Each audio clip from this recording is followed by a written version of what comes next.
সারা ভারতবর্ষব্যাপী ওয়াকফ সংশোধনী বিলের বিরুদ্ধে হাজারো প্রতিবাদ হওয়া সত্ত্বেও কেন্দ্রীয় সরকার জোরপূর্বকভাবে তারা যে ওয়াকফ সংশোধনী বিল পাশ করেছে, আমরা চালতাবাড়িয়া অঞ্চলের কামারিয়া গ্রামের আপামর সমস্ত মুসল্লি জনসাধারণ তার বিরুদ্ধে অতক্ষণ পর্যন্ত লড়াই চালিয়ে যাব যতক্ষণ পর্যন্ত কেন্দ্রীয় সরকার এই কালা কানুন প্রত্যাহার না করে।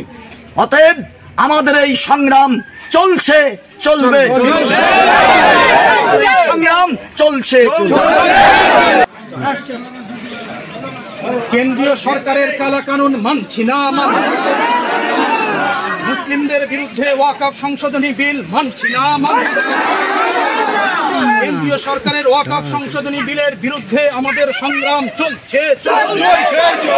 কেন্দ্রীয় সরকারের এই কালা কানুন আইন মানছি না, ওয়াকফ সংশোধনী বিল যে নিয়ে আসা হয়েছে তা আমরা মানছি না, কেন্দ্রীয় সরকারের কালা কানুনের বিরুদ্ধে আমাদের এই সংগ্রাম চলছে। কেন্দ্রীয় সরকারের আমাদের এই ওয়াকফ সম্পত্তির বিরুদ্ধে, কালা কানুনের বিরুদ্ধে আমাদের এই সংগ্রাম চলছে, সংগ্রাম চলছে। কেন্দ্রীয় সরকারের কালা কানুনের বিরুদ্ধে এই সংগ্রাম চলছে। ওয়াকফ সংশোধনী বিলের দ্বারা মসজিদ মাদ্রাসা ক্ষতিগ্রস্ত হতে দিচ্ছি না, মসজিদ মাদ্রাসা কবরস্থান খানকা ক্ষতিগ্রস্ত হতে দিচ্ছি না। কালা কানুনের বিরুদ্ধে এই সংগ্রাম চলছে, চলবে।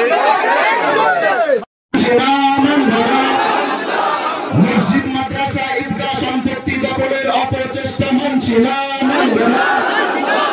দেশ জুড়ে আওয়াজ তোলো, ওয়াকফ বিল বাতিল করো, ওয়াকফ বিলের নামে সাম্প্রদায়িক বিভাজন মানছি না, মানবে না, ওয়াকফ বিলের নামে সাম্প্রদায়িক বিভাজন মানছি না, মানবে না, ধর্ম নিয়ে রাজনীতি করা চলছে না, চলবে না, দেশ জুড়ে আওয়াজ তোলো, ওয়াকফ বিল পুড়িয়ে ফেলো, দেশ জুড়ে আওয়াজ তোলো, ওয়াকফ বিল পুড়িয়ে ফেলো, ওয়াকফ সংশোধনের নামে মুসলিমদের সম্পত্তি লুট মানছি না, মানবে না, ওয়াকফ সংশোধনের নামে মুসলিমদের সম্পত্তি লুট মানছি না, মানবে না, কেন্দ্রীয় সরকারের ওয়াকফ বিল মানছি না, মানবে না।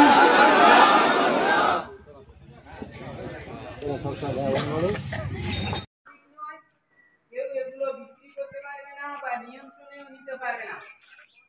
কিন্তু আজ ভারতবর্ষে এই সরকারের কুদৃষ্টি এই মসজিদের সম্পত্তির উপরে পড়েছে।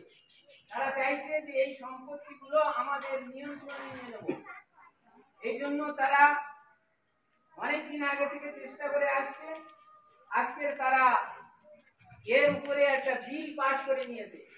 সবার বিরোধিতা সত্ত্বেও, সবার প্রতিবাদ সত্ত্বেও তারা নিজের গায়ের শক্তির কারণে এবং গায়ের জোরে তারা এই বিলটা পাস করে নিয়েছে।